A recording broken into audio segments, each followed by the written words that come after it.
ライオン戦記。この青きたてがみが新たに記す気高き王者の戦いの歴史。流れ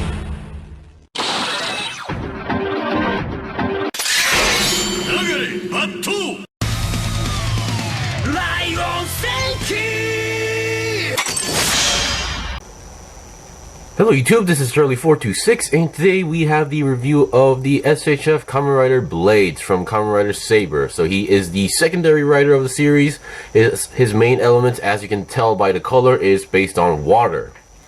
So when Saber was still going on early, maybe by less than 10 episodes at the time, I still wasn't getting used to the original design of Kamen Rider, of the main character Kamen Rider Saber. I mean, I do like his overall looks, except for the head. I never really liked that blazing head design. But so, like around episode 2 or 3, when Kamen Rider Blades was actually introduced, I actually really liked his design. His design, definitely loved the color, and especially the head design, which is not exactly a typical Kamen Rider style head design, but still had a much more better or more preferable looking visor on his head, so which is why I got actually hooked onto it.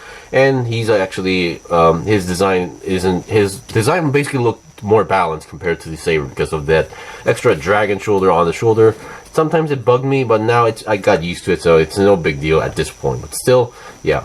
And I would like to mention I am about, I think, 1 or 2 weeks late reviewing this because there was some other stuff I had to review at the time.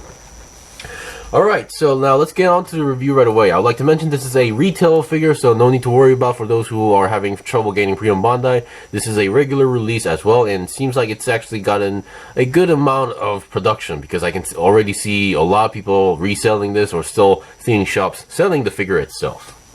Alright, so before we go on to articulation, let's talk about components. Now there's a reason why I brought out Saber as well. So here is all the components. Not as much as you think. Of course, there are some parts I need to talk about. First, number one, we get a bunch of hands. So we get 4 sets of hands in total. Currently, I am using the fist hands on the left and right. So here are the other hands that you should be getting.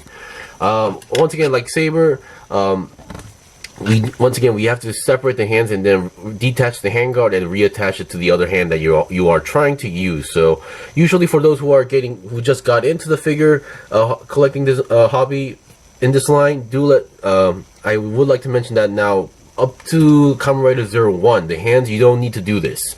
They would all have their own handguard, so that you can just swap out the hands right away. In this case, for Kamen Rider Saber, you actually have to detach these handguards and then reattach it to the hand you want to do so. So it is a little bit bothersome. I really hoping that the next series or this trend stops, because it is actually getting a little bit annoying for me. So number one, we get a set of fully open hands. These are pretty typical, very basic open hands as well. So that's that. And then here we have the grabbing hands or the multi-purpose hands. These are pretty much hands meant for holding the weapons. And then here we have some unique hands for Blades. He actually has this 2-finger hand, which is basically for his poses, because when he actually transformed for the first time, he did all these weird, all these fancy poses going on here, and then which is why they give you these hands to do those type of poses. So those 2 hands were definitely unique for him. And here we have his main weapon, his main water blade. Now, it's Nagare something, but basically I'm having trouble memorizing the names of these swords, so I'm just going to call it water blade to make it just easy. Okay, so here we have his main water blade. Pretty much the same blade as the one we got as Saber, still just using gray, and then instead of having red, we have this blue clear piece, and then the water emblem for Blades. So that's that. Now I am aware that the update, and yes, I have pre-ordered Dragonic Knight version for Saber. The sword for the Dragonic Knight should be metallic silver. I've seen some YouTubers and other people who like to mention like the new news regarding these products mention it, that the blade will be in metallic silver in this time. So yeah. And I'm actually wondering if they're going to make King Lion version for Blades as well. Actually, I am interested in that form. But yeah, pretty much main weapon. And now we get these 2. Now, for those who have seen my Saber review, you might have noticed that there's no sword to actually plug into the driver/belt, because they actually give you these 2 for Blades. So what they did is that not only did they gave one for Blades, but they also included the one for Saber. So this, by doing this, they kind of make people want to buy both of these figures. So if you bought Saber, but you want that sword, then you have to buy Blades. Or if you bought Blades, you have this extra sword going on here. So which kind of makes you end up buying Saber as well. So that's one of their marketing strategy that they have been using for quite a while, actually. So yeah. Alright, so let's go on to the review.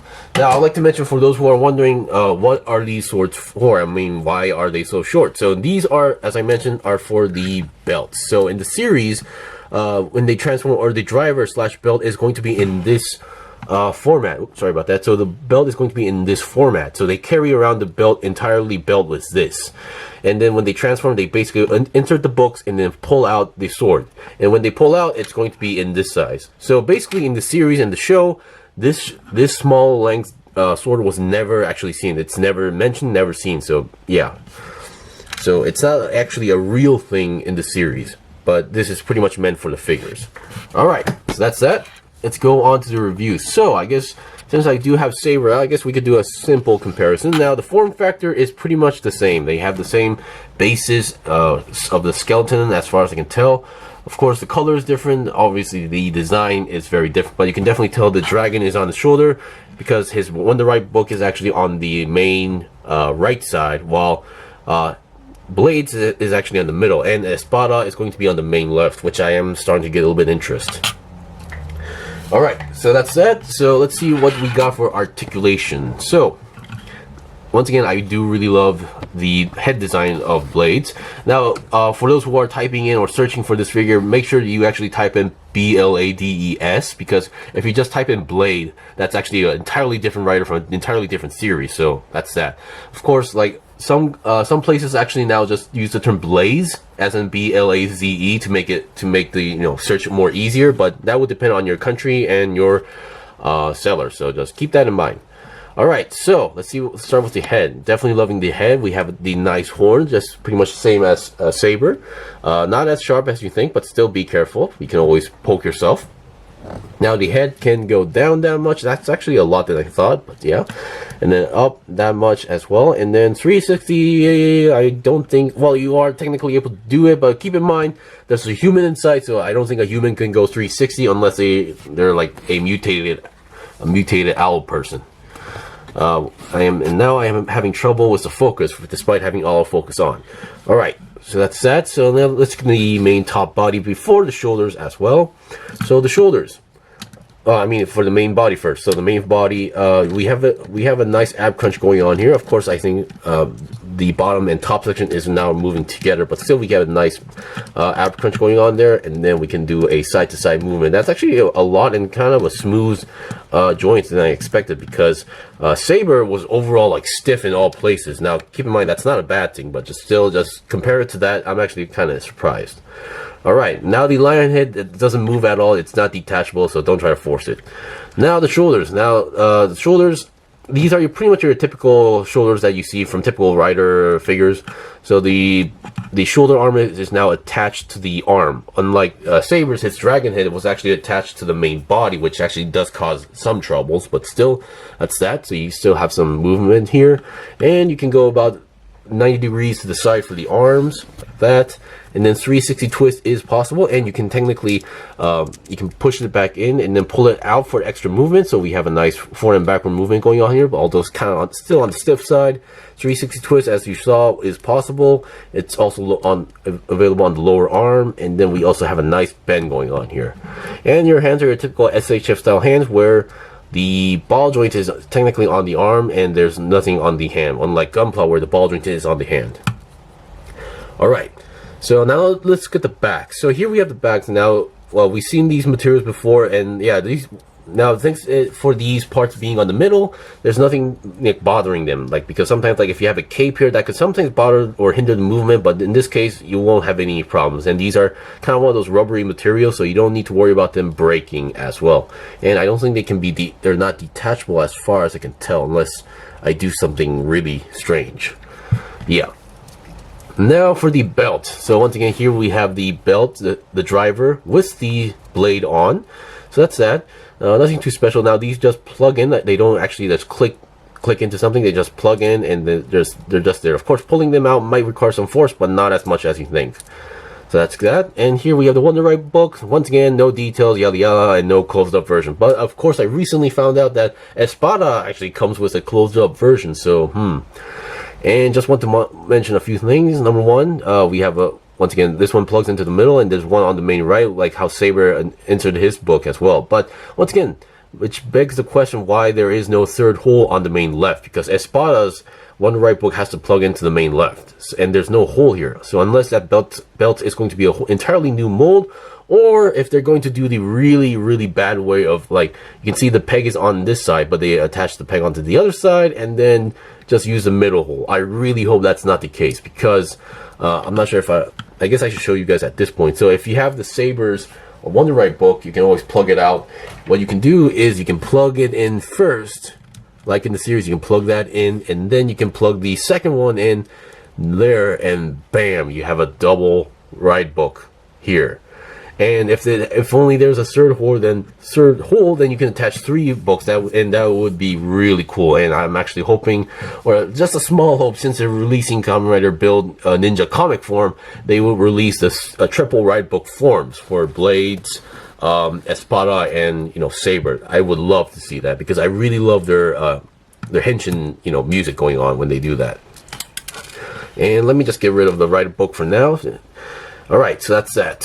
So now looking at the legs, we can kind of pull them a little bit down like that. You can see there's a big gap here. Now, I know that's not possible for a human, so keep that in mind. But it is possible, so you can reposition your legs. And then we have a nice side swivel going on here. And when it's pulled down, you can go about this much to the side. But when it's up, not so much. And then we can go about 90 degrees to the front, or you can technically go a little bit more up like that. And since there's no back blocking other than the butt, yep, yeah, you can still go back, but it's not exactly straight back, it's kind of going to the side back. So yeah, and then we have a nice bend going on here, and then feet, we have a nice rotation on the left and right. But of course, these are one of the feet that can't go 360 because of the design. And we have a nice pivot joint going on here, although these pivots are slightly not as great as compared to other figures. And then we have a nice toe bend going on here as well. Alright, so we've seen some basics of the figure, we've seen the articulation, so I'll be right back with some demonstrations. Okay, I'm back. So currently I basically did the, pose where he's trying to pull out the blade from the belt. Now, I would like to mention that the multi-purpose hand is able to hold the smaller blade, but let me just pull it out now, just to be sure.